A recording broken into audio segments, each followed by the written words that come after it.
Don't forget to like, comment, and subscribe. I literally forget that every single time. So please make sure you do that. It means so much to me.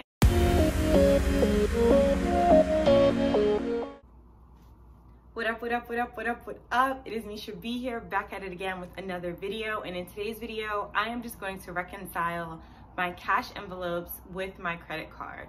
So I am in this financial journey because of Dave Ramsey. So please do not take this as any Dave Ramsey hate or slander. He has his own issues, just like any other human. So with that, all I want to say is that I appreciate all of the inspiration that Dave Ramsey and his camp has given to me in order to start my financial journey. However, there are aspects of his teachings, for lack of a better word, that I don't 100% agree with. And one of those things is credit cards, specifically credit.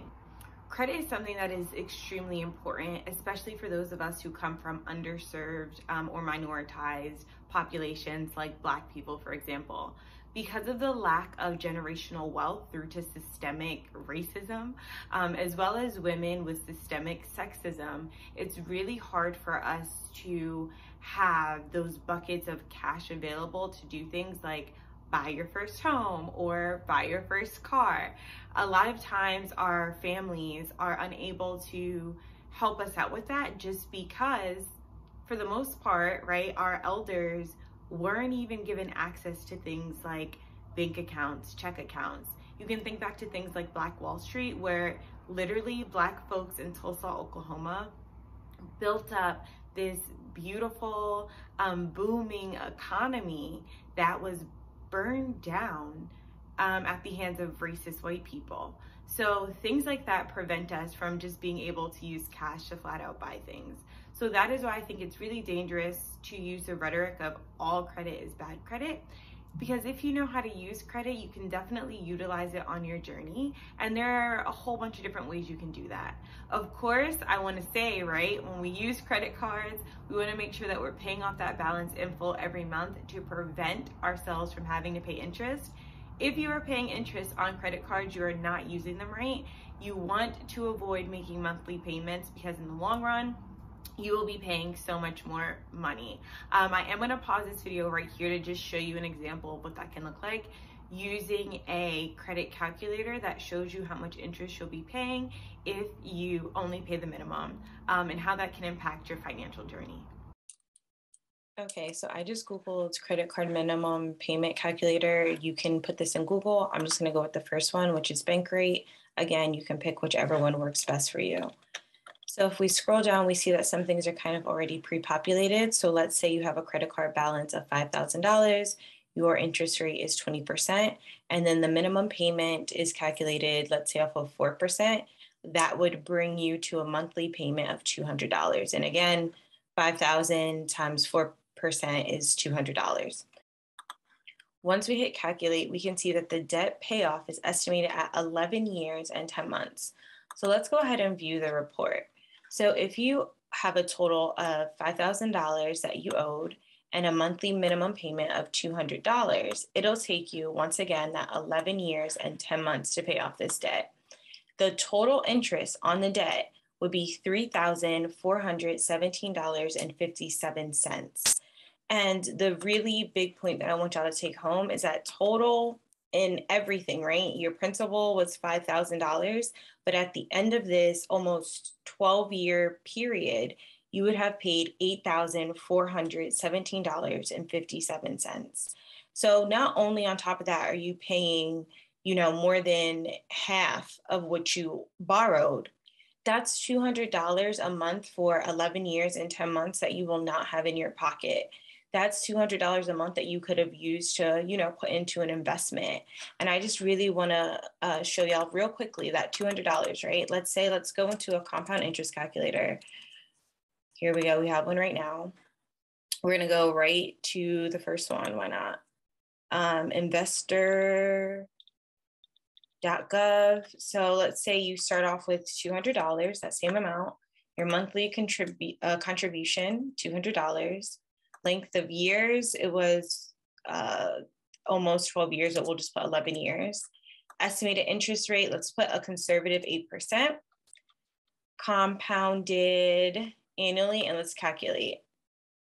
So that same time period, actually 10 months less, if you only put in $200 a month, would give you $40,415.50.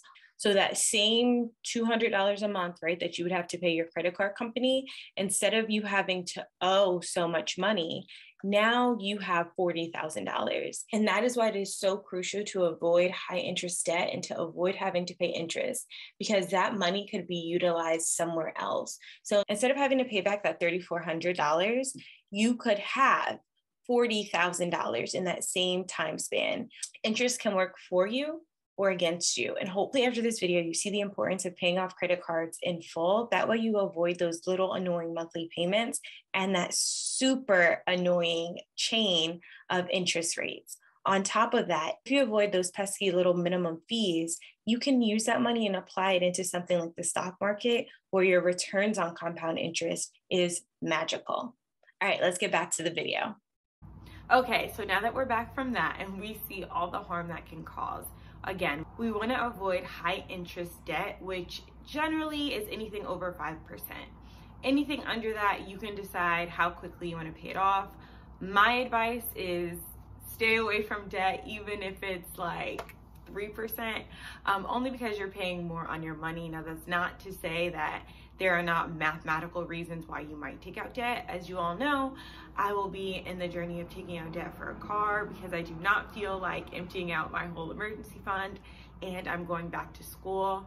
And the interest rate on the car is going to be 2.99%, which is going to be less than if I took out student loans, and it's not worth my peace of mind to deplete the savings that I do have. Therefore, I'm going to put all of my cash towards going back to school instead of my car.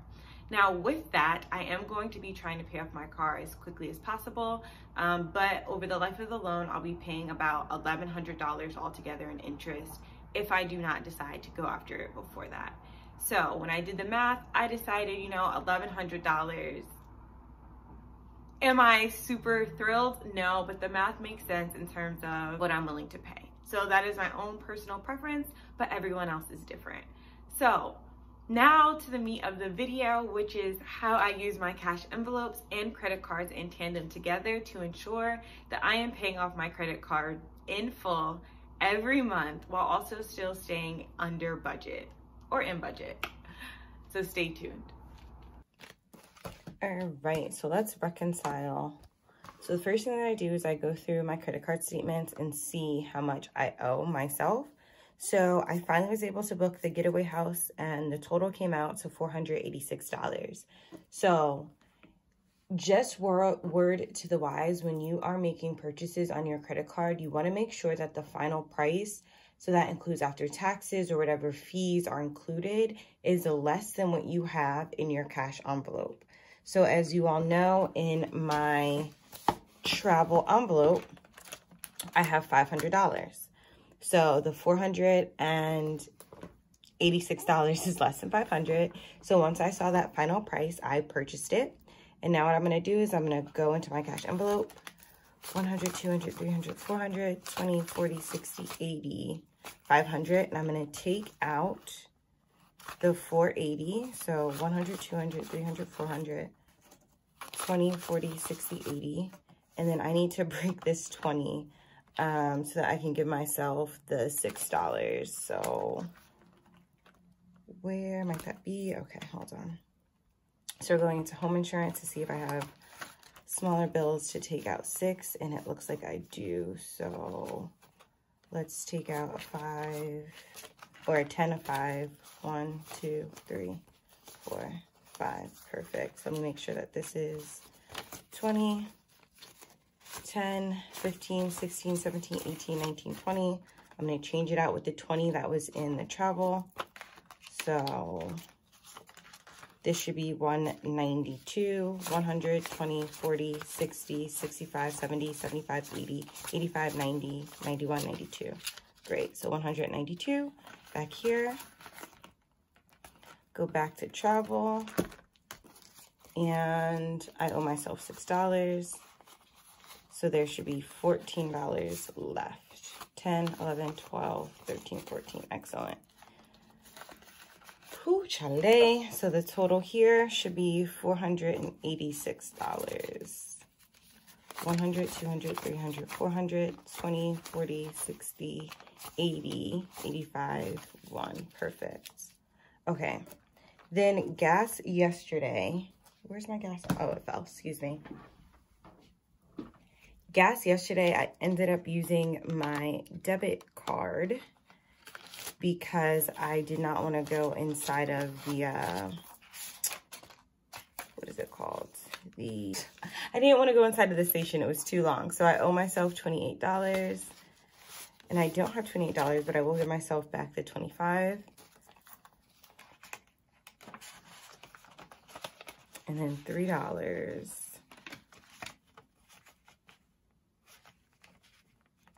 Let's see. Oh, and orange juice. I got orange juice yesterday. So where's my self-care? I had a really good time making some mimosas. 20, 40, 45, 50. I'm going to take out this crusty one to pay myself back.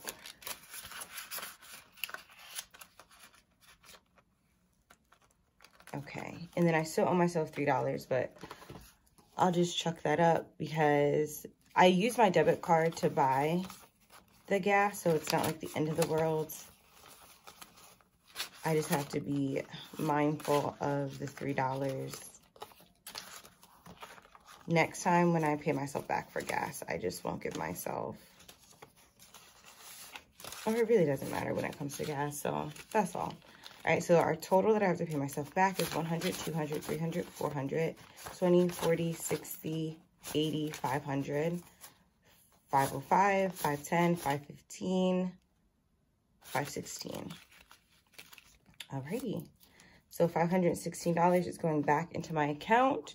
486 is going straight to my credit card, and then the 28 or the 25 and the 5 actually, so $30 is gonna go just back into my debit card. For any extras, I do actually want to switch out this 100 for a prettier 100. Don't judge me. Let me see if I have any other ugly hundreds in here. And by ugly, I just mean the older ones. I do. I'm switching this one out for a nicer one. 100, 200, 300, 400, 500. Perfect. Anyone else do this? Like, I prefer the newer 100s, so. Taking this one out of here. Giving her a new one. Oh, this one's a little ripped. Just kidding. Okay, giving her this one. All right, now we're good. So this is the one that's a little funky. So 100, 200, 300, 400, 20, 40, 60, 85, 5, 10, 15, 16, 516. Perfect. So all of this is coming back with me. Alrighty. So if you have any questions, please, please, please leave them down in the comments and I'll do my best to answer them. This is just my system and how I keep track of my credit card expenses versus my cash envelopes, and just to make sure that I'm staying in alignment with my cash envelopes. Of course, like I said, credit is something that is important, especially for those of us who just don't have that generational liquidity to just always use cash for anything. So yeah, if you have questions, please let me know. All right. All right, y'all. Well, I hope that you enjoyed this video and found it super informative and also helpful on your journey. If you have any questions, please put them below, and don't forget to like, comment, and subscribe. I literally forget that every single time. So please make sure you do that. It means so much to me, and I hope to see you soon. Peace, peace, peace, peace, peace, peace, peace. Like always, stay blessed and stick to your budget in the best way you know how. Bye.